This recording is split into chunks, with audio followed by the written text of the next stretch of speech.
أعوذ بالله من الشيطان الرجيم بسم الله الرحمن الرحيم الحمد لله والصلاة والسلام على Resulillah. Değerli arkadaşlar, Doktor Mahmud Futuhi'nin Dastanhay Mesnevi ve Nesr, yani Mevlana Mesnevisinin şiir şeklindeki hikayelerinin düz yazıya çevrilişi adlı eserinden 11. dersimizi yapmak üzere birlikteyiz. Geçen dersimizde tam olarak 15. sayfanın 15. sayfadaki 9. hikayeye gelmiştik. Bugün sayfa 15'teki 9. hikayeyi okuyacağız inşallah. Yine çok hikmetli bir hikayecik veriyor bize Mevlana. Efendim oradan nasıl ders çıkaracağımızı efendim bize gösteriyor. Diyor ki vahdet der aşk. Aşkta birlik. Aşkta ikilik olmaz. Aşkta birlik olur. Sen Allah'a aşıksan, yani sen birine aşık olmuşsan kendini onda eriteceksin. Kendini onda yok edeceksin. Yani bir ben varım, bir o vardır, o şöyle güzel, ben ona aşıkım, ben o odur, ben benim olmaz demeye getiriyor Mevlana. Bakın şimdi bunu güzelce anlatacak. Yani Allah'ın nimetlerine, Allah'ın cemaline, Allah'ın esma-i husnasına aşık isek, efendim kendimize bir benlik vermememiz lazım. Kendimize bir şey sanmamamız lazım. Efendim tamamen her zerremizle, her hücremizle, her nefesimizle onun ilminin, kudretinin, sanatının, nimetinin, hikmetinin eseri olduğunu her an iliklerimize kadar hissetmemiz lazım. Yani nasıl ki ressam karşısında, heykeltıraş karşısında, bir mimari eser, mimarının karşısında kendisine, diyelim ki mesela bir mobilya, çok güzel desen bir mobilya, marangoz karşısında kendine bir varlık vermiyorsa, kendi varlığını tamamen ona borçluysa, biz de o sanatkarımız, o ressamımız, o benzetme gibi olmasın heykeltıraşımız, sani'imiz, bari'imiz olan Allah Teala'nın karşısında kendimizi yok etmemiz, yok bilmemiz lazım. Hiç bilmemiz lazım. Bir benlik sergilemememiz lazım. İşte hikaye böyle bir şey anlatıyor Mevlana hikayesinde. Vahdet der aşk. Yani aşkta birlik. Aşıkı berdere hane yaraş reftu derzet. Aşıkı bir aşığın biri berdere hane yaraş, kendi yarının, sevgilisinin hanesinin kapısına reft gitti ve derzet ve kapıyı çaldı. Maşuk guft. Onun maşuku, yarı, sevdiği kişi dedi ki, kist? Kim o? Aşık guft. Men hestem, benim dedi. Maşuk guft. O maşuk, yani o sevgili dedi ki, bravo. Henüz zamanı vurud haman و napuختگان aşk به این خانه نرسیده است. Bravo. Git. Uzaklaş kapımdan. Henüz zamanı vurud haman و napuختگان, henüz hamların ve pişmemişlerin girme zamanı, napuختگان aşk, yani aşkın hamları ve pişmemiş olanlarının girme zamanı ve inhane, bu eve girme zamanı nereside است. Henüz zamanı gelmemiştir. Senin gibi ham, senin gibi aşkın pişmemişi gibi kimselerin benim evime girme zamanı henüz gelmemiştir. Henüz erken giremezsin bu eve. Tu ham hasti, sen hamsın.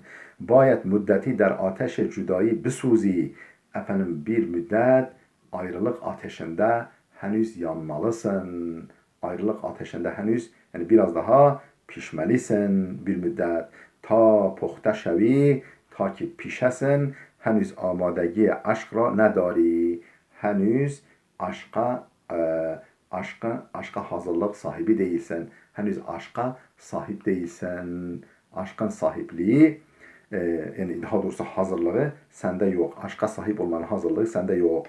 Aşık biçare bergeşt و یک سال در آتش دوری و جدایی سوخت. Aşık biçare, o biçare aşık bergeşt, geri döndü ve 1 sal ve 1 sene der ateş duri ve cüdayı, uzaklık ve ayrılık ateşinde suht, yandı. پس از 1 سال 1 sene sonra دوباره به در خانه معشوق آمد. 1 sene sonra ikinci bir kez maşukunun kapısının önüne geldi. Ve ba ters و edep derzet ve efendim korkuyla, acaba beni içeri alır mı korkuyla ve edeple kapıyı çaldı. Murakip bud ve bekledi ta suhane bir edebane, yani ve dikkat etti ki edepsizce bir söz az dehaneş birun nebayed, ağzından çıkmasın, edepsizce bir söz ağzından çıkmasın diye dikkat etti. Ba kemal edep istad, kemal edeple ayakta dikildi, bekledi kapıda. Maşuk gufт, sevgilisi dedi ki, kist der mizenet, kimdir kapıyı çalan? Aşık gufت, aşık dedi ki, ey dilbere dilruba, ey gönül çelen dilber. Dilruba gönül çelen demek. Ey gönülü elden alan, yani gönlümü benden alan dilber. Tu hudet hasti, sen kendinsin kapıda, ben değilim. Benim demedi. Sen kendinsin. Efendim, ey dilbere dilruba, tu hudet hasti. Tu, sensin sen kendinsin, sensin sen. Maşuk derbaz کرد ve گفت, efendim maşuk kapıyı açtı ve dedi ki, اکنون تو و من یکی شدیم. Efendim şimdi sen ve ben bir olduk. Ve derun hane biya, evin içerisine buyur. Şimdi senle ben bir olduk, sen evin içine buyur. Hala men بیشتر نیست. Artık benden başka, bir tek benden başkası yok. Bir tek ben varım. دومن در خانه عشق جا نمی شود. دومن در خانه عشق جا نمی شود. Efendim 2 tane ben, efendim aşk hanesinde yeri yoktur. 2 tane benim, 2 tane men, 2 tane benim, efendim aşk hanesinde yeri yok. مانند سر نخ ki eğer دو شاخه باشد در سوزن نمی رود. Tıpkı çift başlı ip gibi. Efendim iğnenin deliğinden geçmez. Yani ip, hani böyle ne yapıyoruz? Ağzımızda hafifçe ıslatıyoruz veya da böyle elimizle böyle inceltiyoruz ki tek başlı olsun ipimiz, ta ki iğne deliğinden geçsin. Çift başlı, yani iki, yani bu aşk hanesinde 2 kişiye yer yok, 1 kişi olmalı. Manende sere nah, tıpkı ipliğin ucu gibi ki eğer du şaha başat, şayet 2 çatallıysa, 2 başlıysa der suzen nemiravet, iğneden geçmez. Şimdi bir şiir veriyor. Guft eknun çun meni ey men der a. Dedi ki eknun şimdi çun meni, madem ki bensin, ey men, madem ki bensin, ey ben der a, gel içeri. Nis gencایی دومن را در سرا.